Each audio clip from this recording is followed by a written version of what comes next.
আমার নতুন ভাড়াটে অমর মল্লিকের সঙ্গে এখনো আমার দেখা সাক্ষাৎ হয়নি। অমরবাবু মাস তিনেক হলো আমার পৈতৃক বাড়ির দোতলায় ভাড়াটে হয়ে এসেছেন। তার সঙ্গে আমার দেখা সাক্ষাৎ না হবার কারণ আমার আলস্য। আসলে ভাড়াটা ঠিক হয়েছিল মোবাইল ফোনে।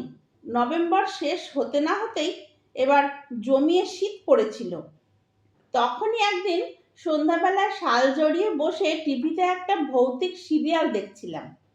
রিটায়ার করার পর হাউজিংয়ের মাঠে বৈকালিক পায়চারি সেরে প্রথমে চা এবং তারপর চ্যানেল ঘুরিয়ে সন্ধ্যার দিকে কোনো ভৌতিক কিংবা গোয়েন্দা সিরিয়াল দেখা আমার একটা নেশায় দাঁড়িয়ে গেছে। তো সেদিনের এপিসোডটা ছিল মারাত্মক ভয়ের। 4 তরুণ বন্ধু বকখালির কাছে ছোট্ট একটা লজে গিয়ে উঠেছে। 4 বেডেড রুম। সারাদিন সমুদ্রের ধারে ঘোরাঘুরির পর তারা ক্লান্ত।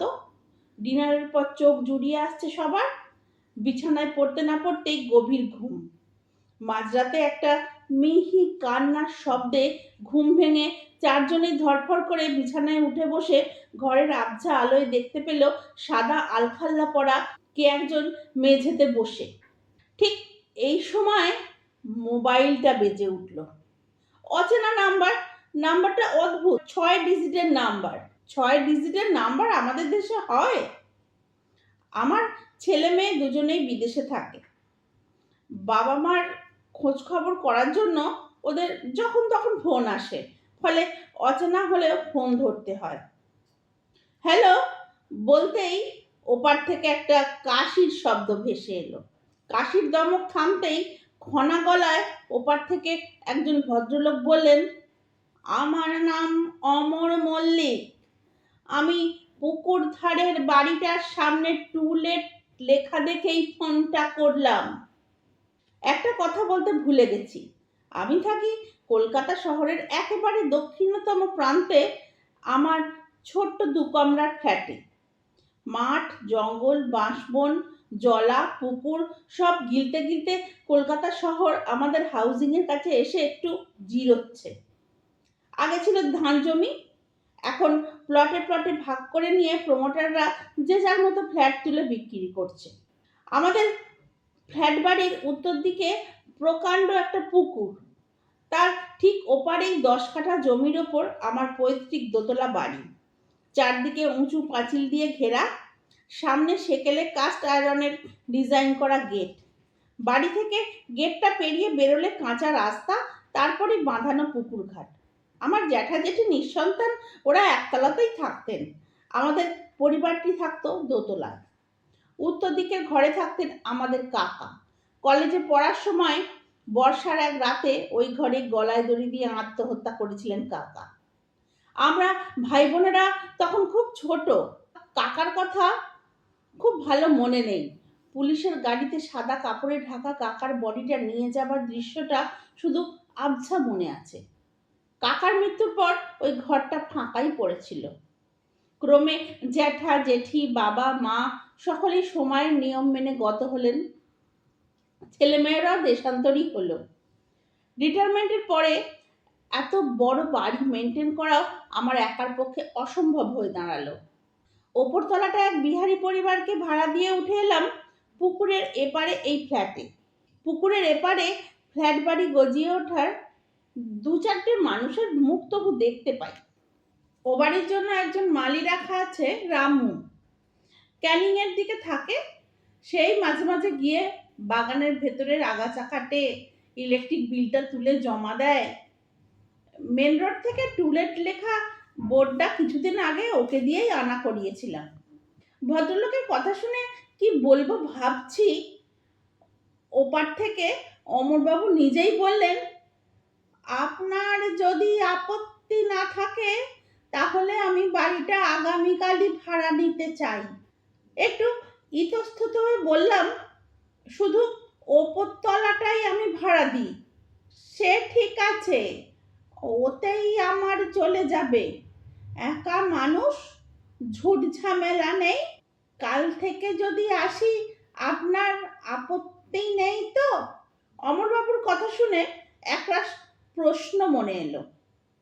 কণ্ঠস্বর শুনে তো বেশ বয়স্ক লোক বলেই মনে হচ্ছে। একা থাকবেন কেন তবে? বিপদ নেই? হতে পারে। আমার মতোই রিটায়ার মানুষ হলে এই ভুতুড়ে বাড়িতে থাকতে যাবেন কেন একা? সবচেয়ে বড় কথা, ওই একটেরে বাড়িটা উনি খুঁজেই বা বের করলেন কি করে? পরিবারে আর কে কে আছেন? তাছাড়া এত তাড়াহুড়োই বা করছেন কেন? আগের ভাড়াটে চলে যাওয়ার পর থেকে বাড়িটা আমার মাথা ব্যথার কারণ হয়ে দাঁড়িয়েছে। একটা ভাড়াটে থাকলে নিশ্চিন্ত হওয়া যায়। সত্যি কথা বলতে গেলে বাড়িটা ফাঁকা হবার পর এ পর্যন্ত আর কেউ কোনো খোঁজ খবর করেনি। এমনিতেই বাড়িটার ওপর প্রমোটারের নজর পড়েছে। একজন ভাড়াটে থাকলে খানিকটা স্বস্তিতে থাকা যায়। বেশি জিজ্ঞাসাবাদ করতে গেলে যদি এই ভাড়াটেও হাতছাড়া হয়ে যায়, সেই আশঙ্কায় আমতা আমতা করে শুধু বললাম, অনেকদিন ঘরগুলো তালা বন্ধ পড়ে আছে, একটু ঝাড়পোঁছ করা দরকার। আমাকে প্রায় থামিয়ে দিয়ে অমরবাবু বললেন, সে আপনাকে ভাবতে হবে না, আমি সব করিয়ে নেব। এরপর অমরবাবুর সঙ্গে কাজের কথাগুলো সেরে ফেললাম। আমি যা বললাম তার কোনোটাতেই আপত্তি করলেন না অমরবাবু। বলতে নেই, ভাড়াটা একটু বাড়িয়েই বললাম। ফোন কেটে দেবার আগে অমরবাবু বললেন, কাল সন্ধেবেলায় যদি কাউকে দিয়ে কন্ট্রাক্টের কাগজপত্র আর বাড়ির চাবিটা পাঠিয়ে দেন তাহলে খুব ভালো হয়। সন্ধ্যাবেলার কথা শুনে মনে মনে একটু খটকা লাগলেও রাজি হয়ে গেলাম, কারণ সকালবেলা স্ট্যাম্প পেপারে কন্ট্রাক্ট রেডি করতে গোপালনগর কোর্টে ছুটতে হবে। নভেম্বরের শেষ, শীত করছিল।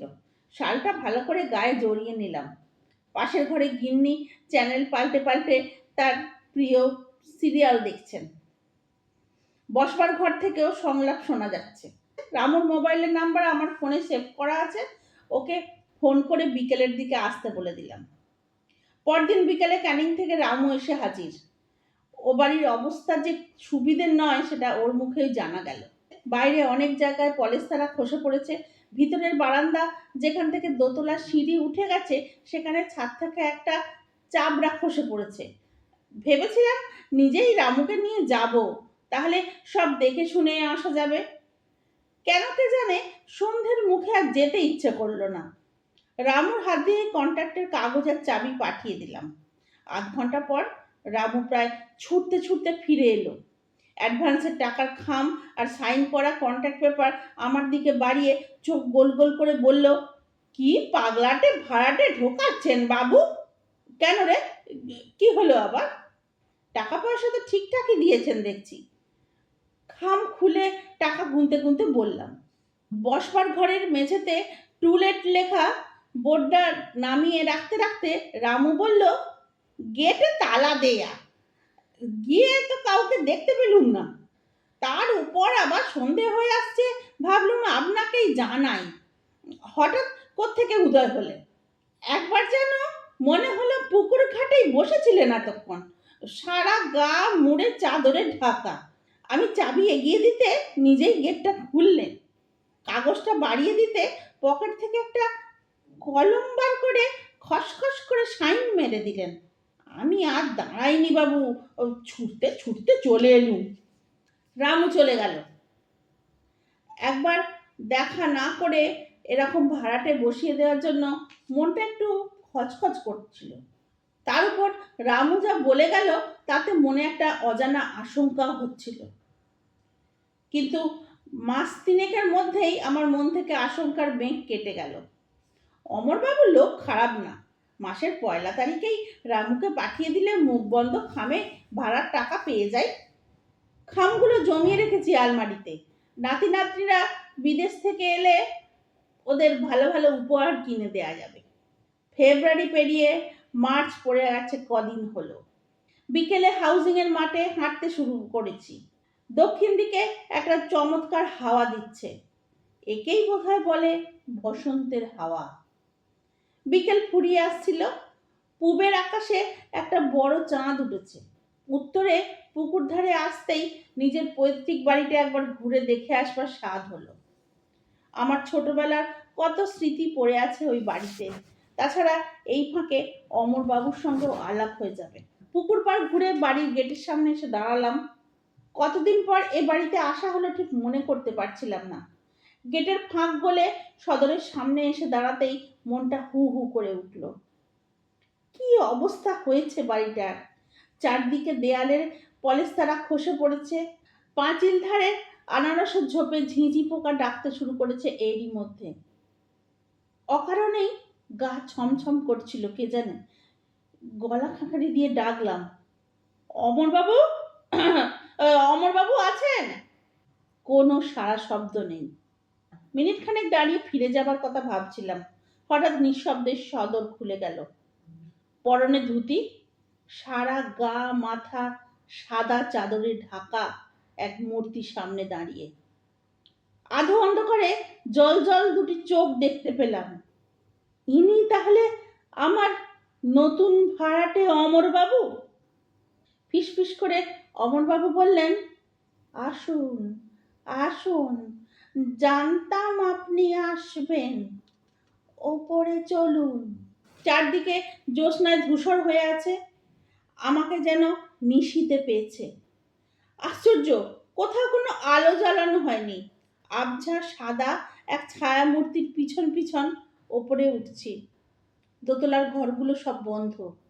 একেবারে উত্তর প্রান্তের ঘরটার সামনে এসে দাঁড়াতেই দরজা ক্যাঁচ ক্যাঁচ শব্দে খুলে গেল। ও ঘরেও আলো জ্বালানো নেই, জানালা খোলা। বাইরে ঝিম মেরে থাকা গাছগুলোর গায়ে গায়ে অজস্র জোনাকি জ্বলছে আর নিভছে। পিছন থেকে প্রায় ঘাড়ের ওপর নিঃশ্বাস ফেলতে ফেলতে চাপা গলায় অমরবাবু বললেন, মনে পড়ে? কিছু মনে পড়ে? মনে পড়েছে, একটু একটু করে মনে পড়ছে।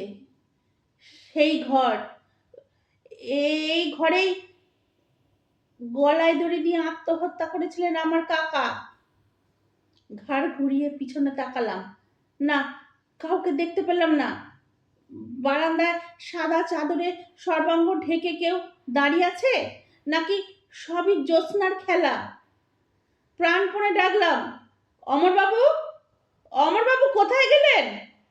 কোনো উত্তর নেই। শুধু ছাদের ঘুলঘুলিতে একটা পাখি বোধহয় পাখা ঝটপটিয়ে উঠল। সমস্ত শরীরের লোম দাঁড়িয়ে গেল আমার।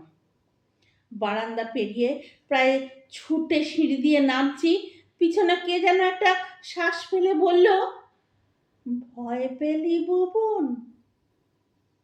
বুবুন, এ তো আমার ছোটবেলার ডাক নাম। কে ডাকছে? কে ডাকছে আমাকে ওই নাম ধরে? কে ডাকছে আমাকে? দর দর করে ঘামতে ঘামতে আমি ছুটছি। গেট পেরিয়ে পুকুর পাড় ধরে ছুটছি ছুটছি ছুটছি।